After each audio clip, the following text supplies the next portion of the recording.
सरकार और किसानों के बीच कल एक और दौर की बातचीत बेनतीजा रही। अब अगले दौर की बातचीत 15 जनवरी को होनी तय हुई है।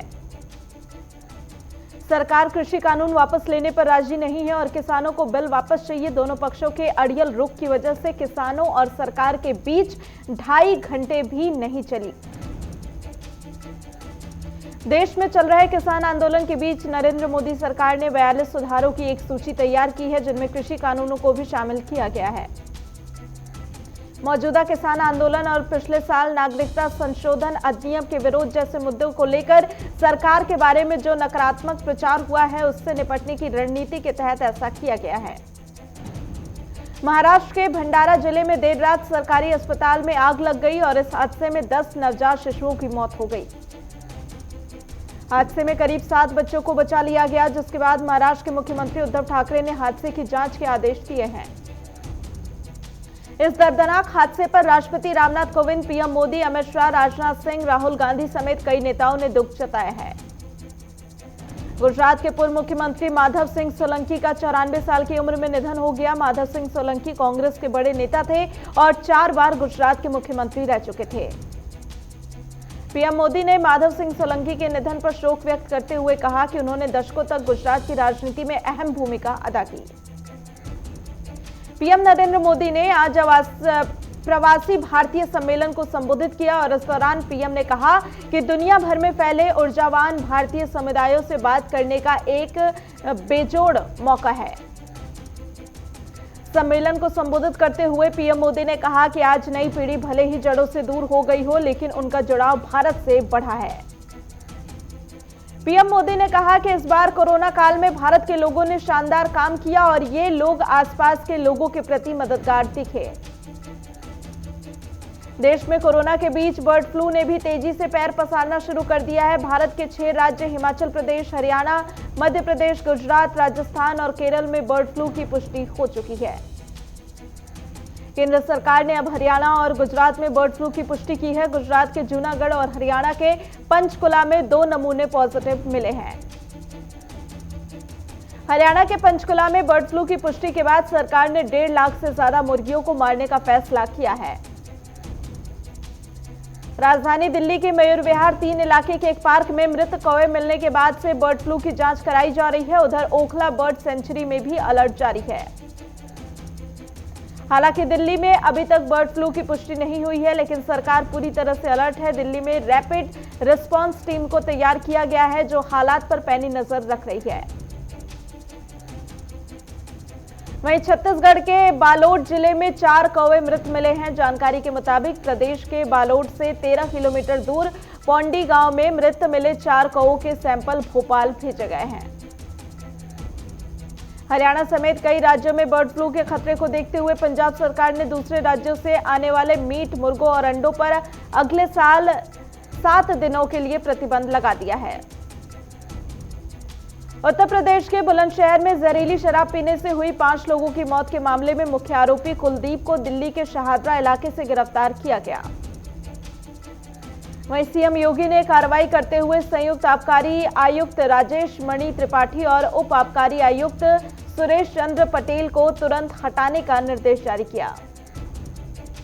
उत्तर प्रदेश के पूर्व मुख्यमंत्री अखिलेश यादव ने कहा कि बीजेपी वाले चुन चुन कर इमारतों पर बुलडोजर चलवा रहे हैं, जबकि हमारी सरकार बनेगी तो हम भी इनके घरों पर बुलडोजर चलवाएंगे। अखिलेश यादव ने कहा कि यूपी पुलिस सरकार के इशारे पर गलत काम कर रही है। यह ठोकने वाली पुलिस है और अब पुलिस यूपी में महिला सुरक्षित नहीं है। कोर्ट सवाल उठा रहा है कि क्या जंगल राज नहीं है। पूर्व मुख्यमंत्री जीतन राम मांझी के हनीमून वाले बयान पर तेज प्रताप यादव ने तीखा वार करते हुए कहा कि मांझी जी मेरे बगल वाले घर में रहते हैं, कमरे में क्या क्या करते हैं हम भी पोल खोलेंगे। मंत्रिमंडल विस्तार में हो रही देरी को लेकर मुख्यमंत्री नीतीश कुमार ने एक बार फिर से इसके लिए बीजेपी को जिम्मेदार ठहराया है। सीएम नीतीश ने कहा कि बिहार बीजेपी के प्रभारी भूपेंद्र यादव और प्रदेश अध्यक्ष संजय जायसवाल के साथ उनकी मुलाकात हुई, लेकिन इस दौरान मंत्रिमंडल विस्तार या फिर किसी प्रकार की कोई राजनीतिक चर्चा नहीं हुई। चंडीगढ़ के मेयर चुनाव में भगवा लहराया है। मेयर चुनाव में बीजेपी के रवि शर्मा ने अपने प्रतिद्वंदी कांग्रेस के देवेंद्र सिंह बाबला को मात दी। देश में कोरोना के कुल मामलों की संख्या 1,04,31,639 हो गई है। वहीं अब देश में कुल मरने वालों की संख्या 1,50,798 हो गई है। देश में पिछले 24 घंटे में कोविड-19 के 18,122 नए मामले सामने आए और वहीं इस दौरान कोरोना से 228 लोगों ने अपनी जान गंवाई। पिछले 24 घंटे में 19,253 से ज्यादा मरीज ठीक होने के बाद अब कुल ठीक हुए मरीजों की संख्या 1,56,651 हो गई है। कई स्कूलों में बच्चे और शिक्षकों के पॉजिटिव पाए जाने के बाद से बिहार सरकार ने पूरे राज्य के स्कूलों में छात्रों, शिक्षकों और स्टाफ का रैंडम कोरोना टेस्ट कराने का फैसला किया है। देश के पहाड़ी राज्यों में बर्फबारी के कारण तापमान में गिरावट आया है। उत्तराखंड में बर्फबारी, कोहरे और ठंड का ट्रिपल अटैक हो रहा है। उत्तराखंड के ऊंचाई वाले इलाकों में बर्फबारी का दौर जारी है। राष्ट्रीय राजधानी दिल्ली के अधिकतर हिस्सों में आज सुबह घने कोहरे की चादर के साथ ही धुंध दिखाई दी। साथ ही दिन भर आसमान में बादलों का पहरा रहने की संभावना है। हालांकि बारिश के बाद दिल्ली के न्यूनतम तापमान में बढ़ोतरी देखी जा रही है। मौसम विभाग के मुताबिक दिल्ली में न्यूनतम तापमान बढ़कर 12.2 डिग्री सेल्सियस हो गया है। भारत मौसम विभाग के पूर्वानुमान के मुताबिक 11 और 12 जनवरी को उत्तराखंड, पंजाब, हरियाणा और उत्तरी राजस्थान में शीतलहर चलने की संभावना है। मौसम विभाग के मुताबिक 14 से 28 जनवरी तक दक्षिण भारत में सामान्य से अधिक वर्षा हो सकती है। आईएमडी के मुताबिक 13 जनवरी तक मध्य भारत में सामान्य से अधिक बारिश होने की संभावना है। आईएमडी के मुताबिक कर्नाटक तट से महाराष्ट्र तट की ओर से पूर्वी हवा के चलते अगले 2 दिन तक महाराष्ट्र के कुछ स्थानों पर गरज के साथ बारिश की उम्मीद है। भारी बर्फबारी की वजह से बंद पड़ा जम्मू श्रीनगर हाईवे आज खुल गया है। जम्मू श्रीनगर हाईवे से बर्फ हटाई गई, जिसके बाद 5 दिनों से फंसे यात्रियों ने राहत की सांस ली। भगोड़े हीरा कारोबारी नीरव मोदी के प्रत्यर्पण मामले की सुनवाई पूरी हो चुकी है। ब्रिटेन की वेस्टमिंस्टर मजिस्ट्रेट कोर्ट नीरव को भारत भेजने को लेकर अगले महीने की 25 तारीख को अपना फैसला सुनाएगी। बीएसएफ ने पंजाब में भारत पाकिस्तान अंतर्राष्ट्रीय सीमा पर स्थित इलाके में 6 पाकिस्तानी युवकों को गिरफ्तार किया और गिरफ्तार किए गए सभी लोगों की आयु 20 से 21 साल बताई जा रही है। बांदा में सपा अध्यक्ष अखिलेश यादव ने बीजेपी पर हमला बोला। कहा कि बीजेपी के राज में कानून व्यवस्था बिल्कुल बेकार है। किसानों ने तय कर लिया है कि बीजेपी को हटाना है। बस्ती में नाबालिग से रेप की वारदात को अंजाम दिया गया। आरोप है कि पुलिस ने पहले तो मामला दर्ज करने से ही मना कर दिया और बाद में उसे सिर्फ छेड़खानी का मामला बना दिया। जमशेदपुर में अज्ञात अपराधियों ने घर में घुसकर 35 वर्षीय महिला की बेरहमी से हत्या कर दी और मुखी समाज के मुखिया ने 15 दिनों के अंदर आरोपियों की गिरफ्तारी की मांग की है। अथड़ी के सरकारी अस्पताल में कोरोना वैक्सीन का प्रयोग किया गया। करीब 25 लोगों पर ट्रायल किया गया। चामराजनगर जिला नर्सिंग ट्रेनिंग सेंटर में कोरोना वैक्सीन का ड्राई रन हुआ है और इस दौरान डीएम और विधायक भी मौजूद रहे। जोधपुर पुलिस ने एक निवासी को घर खाली करने की धमकी देने पर हिस्ट्री शीटर वीरेंद्र सिंह को गिरफ्तार कर लिया और आरोपी के खिलाफ 8 मामला दर्ज है।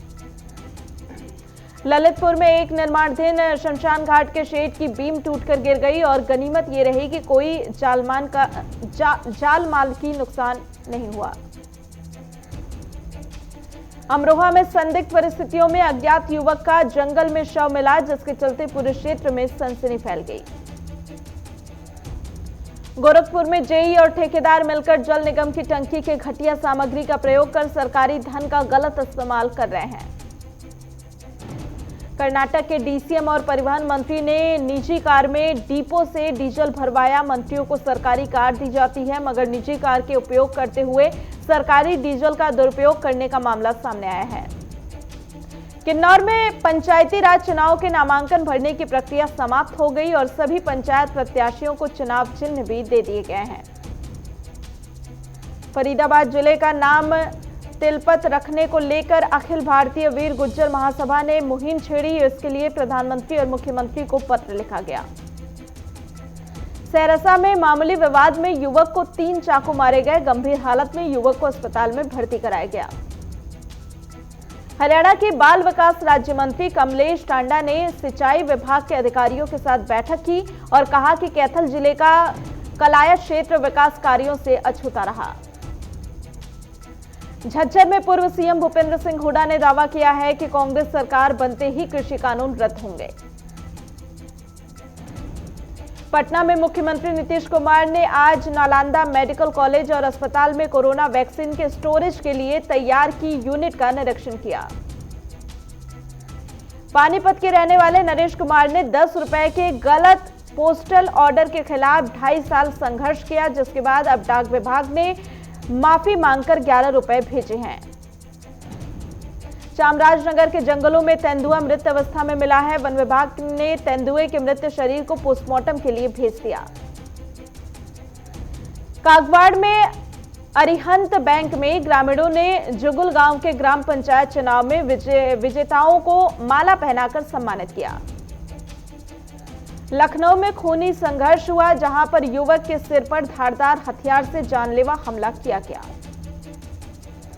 तारानगर थाना परिसर में मकर संक्रांति पर्व को लेकर सीएलजी सदस्यों की बैठक हुई और इस मौके पर थाना अधिकारियों ने सभी से कानून व्यवस्था सहयोग करने की अपील की। धौलपुर में नकाबपोश बदमाशों ने दिन दहाड़े होटल व्यवसायी को गोली मार दी। व्यवसायी को गंभीर हालत में अस्पताल में भर्ती कराया गया है। जोधपुर में सफाई कर्मचारियों की लापरवाही की वजह से वार्ड 38 में सफाई व्यवस्था चरमरा गई है, जिसकी वजह से जगह जगह गंदगी का अंबार लगा हुआ है। हिमाचल प्रदेश के सीएम जयराम ठाकुर ने कहा कि बर्ड फ्लू चिंता का विषय है। पैंग बांध में बर्ड फ्लू के मामले आने के बाद से उस एरिया को सील कर दिया गया और 10 किलोमीटर के क्षेत्र में विशेष निगरानी रखी जा रही है। गरौंडा के गांव में बीजेपी विधायक के घर का घेराव करने जा रहे किसानों को लोगों ने रोक दिया और इस दौरान लोगों और किसानों के बीच धक्का मुक्की की खबर है। देवघर जिला परिषद संतोष पासवान ने मोहनपुर प्रखंड में बेटी बचाओ बेटी पढ़ाओ कार्यक्रम का उद्घाटन किया। जमशेदपुर में उपायुक्त सूरज कुमार ने ऑनलाइन शिकायतों का हल करने वाले विभागों को पुरस्कृत किया है। जमशेदपुर में कांग्रेस नेता बलदेव सिंह ने प्रेस वार्ता कर बताया कि देश बचाओ संविधान बचाओ अभियान के तहत 10 जनवरी को एक कार्यक्रम का आयोजन किया जाएगा। पूर्णिया के लाइन बाजार में एक चोर को मोबाइल झपटना भारी पड़ गया। भीड़ ने चोर को जमकर पकड़कर पीटा और उसकी बाइक को आग के हवाले कर दिया। फरीदाबाद में स्वास्थ्य विभाग की टीम ने निजी अस्पताल पर छापेमारी की और इस दौरान टीम ने गर्भपात कर एक नर्स को पकड़ा। हालांकि नर्स चकमा देकर फरार हो गई।